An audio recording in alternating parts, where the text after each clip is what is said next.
तो दोस्तों एक बार फरीथी स्वागत है आप सौनी पोतानी चेनल खेडूत ऑनलाइन पॉइंट में। तो दोस्तों आजनी वीडियोनी अंदर हूँ आप सौने महत्वपूर्ण माहिती जणावવાનો છું કે તમે જો સોલારની કામગીરી કરાવવા માંગો છો અને તે બાબતનો લીઝ ડીડ એટલે કે ભાડા કરાર કરાવવા માંગો છો।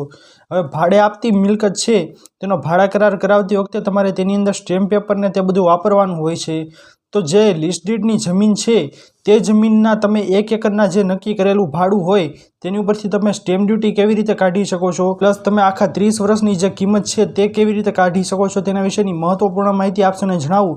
તો દોસ્તો આજની આ મહત્વપૂર્ણ માહિતી જાણતા પહેલાં જે કોઈ પણ ખેડૂત ભાઈઓ અમારી ચેનલ ખેડૂત ઓનલાઈન પોઈન્ટ પર નવા છે તેમને વિનંતી કે ફટાફટ અમારી ચેનલને સબસ્ક્રાઈબ કરી દો, જેના લીધે આવી જ મહત્વપૂર્ણ માહિતી આપને આ ચેનલના માધ્યમથી મળતી રહે। તો ચાલો दोस्तों આજની વિડીયોને શરૂ કરીએ। તો સપોઝ दोस्तों દાખલા તરીકે હું આપને જણાવી દઉં કે તમારી પાસે જમીન છે 4 એકર, એ 4 એકર તમારે સોલારને ભાડે આપવાની છે।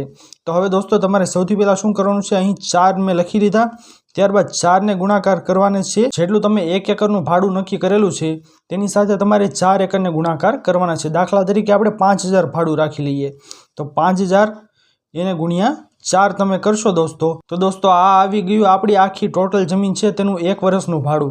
તો હવે दोस्तों આપણે શું કરવાનું છે, તેને ગુણાકાર કરવાના છે 30 સાથે। તો 30 વર્ષ સુધી તમે ભાડે રાખતા હોય તો બાકી તો તમે જેટલા વર્ષ માટે રાખતા હોય તે વર્ષ અહીં નાખવાના છે। તો અહીં આપણે 30 વર્ષ અત્યારે દાખલા તરીકે લઈ લઈએ તો અહીં મેં લઈ લીધા 30 વર્ષ। તો આ આવી ગયું दोस्तों આપણું જે 30 વર્ષ છે તેનું ભાડું આવી ગયું 20000 લેખે। 20000 હતા આપણે 4 એકરના। તો હવે આખા 30 વર્ષ છે दोस्तों તેનું ભાડું આવી ગયું 6 લાખ રૂપિયા। તો હવે આપણે સ્ટેમ્પ ડ્યુટી કાઢવી હોય તો શું કરવાનું दोस्तों, તો તમામ વ્યક્તિઓ ધ્યાનથી જોજો, હવે જ સાચો પોઈન્ટ છે दोस्तों।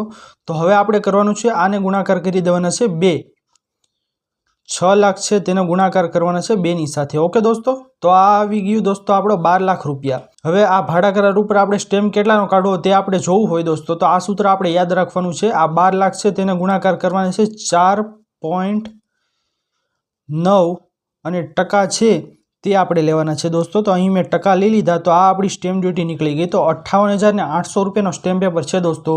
તો તમારે 4 એકર જે જમીન છે તેની ઉપર 58,800નો સ્ટેમ્પ પેપર વાપરવો પડે જો 20000 રૂપિયા આખા વર્ષનું ભાડું હોય તો આવી રીતે दोस्तों તમે સ્ટેમ્પ ડ્યુટી છે તેની ગણતરી કરી શકો છો ભાડા કરાર ઉપર, કે ભાઈ ભાડા કરાર કરાવવો હોય તો તમારે સ્ટેમ્પ પેપર કેવી રીતે કાઢવો, તો તમે આવી ટ્રીકથી ભાડા કરારની સ્ટેમ્પ ડ્યુટી છે તે કાઢી શકો છો।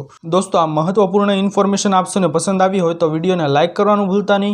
ચેનલ પર નવા આવ્યા હોય તો અમારી ચેનલ ખેડૂત ઓનલાઈન પોઈન્ટને સબસ્ક્રાઇબ કરી અને બાજુમાં આપેલા બેલ આઇકનને પણ પ્રેસ કરી દેજો, જેના લીધે આવી જ મહત્વપૂર્ણ માહિતી આપને આ ચેનલના માધ્યમથી મળતી રહે। તો दोस्तों મળીએ હવે પછીના વિડીયોમાં, ત્યાર સુધી જય હિન્દ અને વંદે માતરમ।